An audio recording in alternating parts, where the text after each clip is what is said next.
Today I wanted to talk about things that you don't have to do to become fit, because unfortunately when it comes to fitness, a lot of times there's an all or nothing approach, and we need to lose that mindset, because doing something is always better than doing nothing.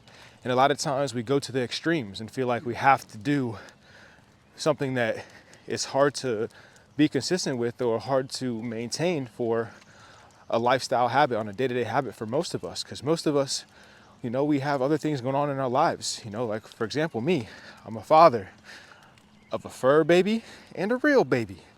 I have a business, and for me it's a little bit easier because my business involves fitness. So I get to be around the gym and the fitness more often. I have more motivation because that's part of my day-to-day. But obviously, most of my clients are not personal trainers. None of them are. And they have other type of things going on in their life that they have to focus in on, whether it's family, business, and the day-to-day things that most of us have to go through, right? So a lot of times we have these things in mind that we feel like we must do in order to say that we're fit, and that's just not true. All right, so I'm gonna go over a couple of those. The first one being having to work out every single day. No, you do not have to work out every day.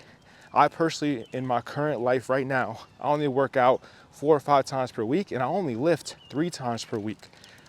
When I was younger, I had more time, I had less obligations, and I did work out quite often. I would work out almost every day. But that's when I was in college. All I had to worry about was school, and I had a part-time job. Now, obviously, I got my business. I've got stuff like this, YouTube, talking to you, which helps my business. I have this little man here. I've got my girlfriend, Erica, and I have 2 businesses, and we're working on a third. So going to the gym and being in the gym all day just isn't realistic like it used to be. And to be honest, it's not necessary by any means. We have clients that only go to the gym 3 times per week and still see results. Heck, we have clients that go to the gym only 2 times per week and see results. Because this is a lifestyle change. It's not just about what you're doing in the gym. It's about what you do outside of the gym and the habits that you instill on the day-to-day that you can be consistent with. And a lot of that is, a lot of times people kind of mess that up and think, well, I can only go to the gym once per week, or I can't really make the time to go to the gym, so why even bother? And that's a horrible approach to take, because doing something is always better than doing nothing, and you can still see phenomenal results without even going to the gym. You can see amazing results, especially if you're talking about just being healthier, becoming leaner. Obviously, if you want to build muscle mass, you're going to have to dedicate some time into the gym. But even 3 times per week or 2 times per week, you can definitely see some results, even with muscle gain in the gym, if you're doing the right things with your structure of your workouts and putting in good effort. When the times that you do have that are available to you, you put in good effort. So that's one thing I highly suggest, is don't have an all or nothing approach when it comes to working out. If you can make it to the gym, go to the gym. If you can't go as often as you want, you can still do something. All right, Rachel's tangled up, so let's untangle her. And the second thing I want to talk about, hold on, give me 1 second. Rachel, I'm trying to talk to the people. You're making it difficult. The second thing I want to talk about is eating chicken and broccoli every meal, right? So you don't have to do that. People assume that when you go into fitness and you're trying to eat better, that you have to do the old school bodybuilder type meals for every single meal. Chicken, broccoli, rice, plain cod, fish, no seasoning, just vegetables and protein. And that's not true. You can make your foods taste good. You can have a variety of foods. You can have different foods every single day and hit your fitness goals. It's just going to require you to actually lock in and understand how many calories these foods have. So that's one thing you definitely want to make sure that you're not having another, again, all or nothing approach is like, okay, like I don't want to eat chicken and broccoli every day, so I'm not going to do this. I'm going to go into, I don't want to do this diet right here because it eliminates carbs. Well, that's the mistake. You need to do something that you're consistent with and that you can enjoy, so that you can do it for a long period of time until you see your goal. And if you want to make this a lifestyle, that's just part of what you do. So for me, I still have, more bodybuilder type foods often because it's easy and simple for me to make, but that's not something that I have to have or feel like it's a staple. It's more, okay, how much food, or how many calories does this food have? How much protein, how much carbs, how much fat? And if you can lock in and have a good understanding of that, you can have a variety of foods and make your foods taste good. You can do that. That's completely okay. So don't get stuck in, okay, I can only eat this bland meal plan and this is boring and it gets old really fast and I don't want to stick with it, because you're not going to stick with it if you do that. And then the next thing I want to discuss is going to be waking up at 5 a.m. or waking up super early. A lot of times people feel like, or they hear, yo, you got to wake up at 5, get your workout in. You see all these crazy morning routines now, you know, where they got the mouth tape on and they're waking up at 5, going into a cold plunge or a sauna or hot cold therapy, whatever, all this different stuff, or going to the gym straight away. Guess what? You can sleep until 8 a.m. if you want, to 9 a.m. if you want. Figure out a schedule that works for you and allows you to be consistent, because I've done all of it. I've woken up at 5 a.m. and did training when certain periods of my life, especially when Maverick was in his first couple months, I was going to the gym really early to make sure I got my workout in, and then was able to help Erica with parent duties. And at that phase in my life, that felt like it was needed, but I could not maintain that. Just the 5 a.m. workouts for me just didn't make sense, because I had other times in my day where I could go and it compromised my sleep, and my sleep is very important. If you compromise your sleep and you don't even have to, then why wake up at 5 a.m. if you know that if you wake up at 7, you get a couple more hours of sleep and you can still do what you need to do for your goals later in the day. So be mindful of what your schedule is. You know, what you see some of these people doing, they might have to wake up at 5 a.m. and that's when they go, and that's good for them, but that doesn't mean it's good for you. So figure out a routine that makes the most sense for you. And for me right now, I'm actually going to the gym in the evening, which I never thought I would do. I did that back in college, but now I'm going to the gym at like 8:30, and it works out better for me because there's a couple things I like to do in my life that require me to have to wake up a little bit later if I still can get my sleep in. So I like to watch ball. I live in the East Coast, so I'm a Lakers fan. Let's not talk about that. But yes, they play their games at like 10 p.m. Eastern time. So a lot of times I'm staying up and watching those games. They might not get done till, a little after midnight, sometimes 1 a.m. And obviously if I'm going to the gym at 5, you're looking at like 3-4 hours of sleep. That's a no-go. So yes, I could sacrifice the basketball games and not watch those, and that's completely fine. And wake up a little bit earlier, go to bed earlier, and still get my 6-7 hour sleep goal. That's cool. I've done that before too. But if I enjoy watching those games and I have the availability in my schedule to watch the game, I just have to go to the gym at a different time, wake up at a different time, then that's cool. That works for me.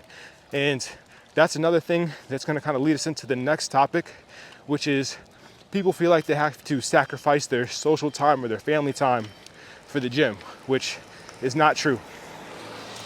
So kind of like what I just said, right? Like with the whole basketball game, you can replace that time that I watch basketball with the time that, you like to hang out with your friends. As long as you have a schedule that works for you, you can still do those things. You just have to prioritize what you want to do and stop having times in your day where you're just lollygagging, because that happens all the time. So many times you're like, okay, well, you catch yourself watching some pointless video on YouTube, right? Something that you don't need. You got to make sure that what you're consuming is valuable to you. This world that we're just scrolling on social media, we're just wasting time. I do it too. We all do it. So you have to catch yourself in those moments, and everything that you consume should be mindful and it should be beneficial.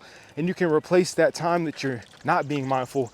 It's not beneficial watch hours, that you're actually spending time with your family, your friends, or doing something that is going to be beneficial for you. So you don't have to sacrifice doing those things. And a lot of times, another thing that people feel like they have to sacrifice is, take with that family time, is they're like, when I hang out with my family, I end up eating poorly. And it depends on how much say you have in the situation, because a lot of times with my family, we have an understanding everyone is kind of willing to, I guess, negotiate what it is that we do or what it is that we eat so that everyone in the family has options. And one of the things we like to do as a family is hike. We like to do activities where you're on your feet, you get some movement in, and maybe it's games outdoors, whatever it is. It's not things that are going to be contributing to being sedentary. It's not things that we're gonna find ourselves in a predicament with a whole bunch of pizza over here or whatever the case is, which sometimes that's needed and that's part of social life. And in those scenarios, you can eat that stuff. You just have to be mindful of how much and prepare earlier in the day for that. And that kind of leads me into the next topic, which is you don't have to never have desserts again. You don't have to never have pizza again. You can eat those things. You don't need to punish yourself and never have those type of foods. If you enjoy those type of foods, you don't have to eliminate them from your diet completely. It's about moderation and it's about balance. I have cookies. I had a cookie last night. You know, I have pizza. I love Jet's Pizza. I like BJ's Pizza, but it's more of an outlier than it is a norm. So I'm not having those all the time. And if I'm trying to get leaner, or if we have clients that are trying to get leaner and they know that they're going to be eating those type of foods, there's a couple things that we do to help them get through that. The first one being, if you can, try to track it still. So if you're going to some type of food place that is a franchise or a restaurant, oftentimes they have their macronutrients displayed on their website or on their menu. So you have to ask for that or look for that and put in the effort to actually know if what you're eating, if they show you and tell you how many calories it is. And then that makes it really easy because boom, you have that information in front of you.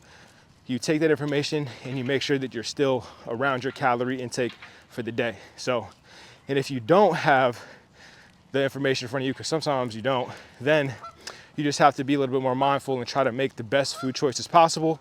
And one thing we like to say is that earlier in the day, you can have higher protein foods and higher fiber foods so that you go into that cheat day or into that dinner meal, whatever it is, the meal that's gonna be a little bit more unhealthy, that meal out. You're going into that, I'm gonna have to turn around. These geese are gonna drive Rachel crazy. You're going into that meal not feeling as hungry because you're more satiated from having higher fiber foods in the day. You already have your protein intake. Oh my gosh. You already have your protein intake target a little bit closer to where you want it to be because you had higher protein earlier in the day, which oftentimes when you go out to eat, they short you on protein. So those are two things we definitely want to try to do, is make sure that you go into that meal with higher fiber, higher protein foods already in your system, so you're less likely to just be super hungry and binge like crazy on the unhealthier foods that are higher calorie. So those are a couple things. I wanted to go through that video without any cuts, but I have to make one here because those geese were going crazy. Rachel was going crazy. Maverick is over here confused and dazed, like, why is everyone tripping? But I got my points across nonetheless, and hopefully you guys can take what I said and start to apply that, and don't strap yourself down. Like, when you have a fitness goal, you can still enjoy life immensely. You don't have to be stuck in one spot and feel like you can't do anything, have no social life, and hate the process, right? This is supposed to be a lifestyle. So the changes that you want to put into your life, they need to be sustainable. And in order for something to be sustainable, they have to be enjoyable. So be mindful of that. Do something. Doing something is always better than doing nothing, but don't ever strap yourself down. And if you find yourself in a position where you don't like what you're doing, reevaluate and see how can you bring some more enjoyment into it. How can you figure out something that's going to allow you to be more consistent and maintain, because otherwise you're going to quit. All right, y'all, everyone stay blessed. I'll talk to you soon. No wasted steps.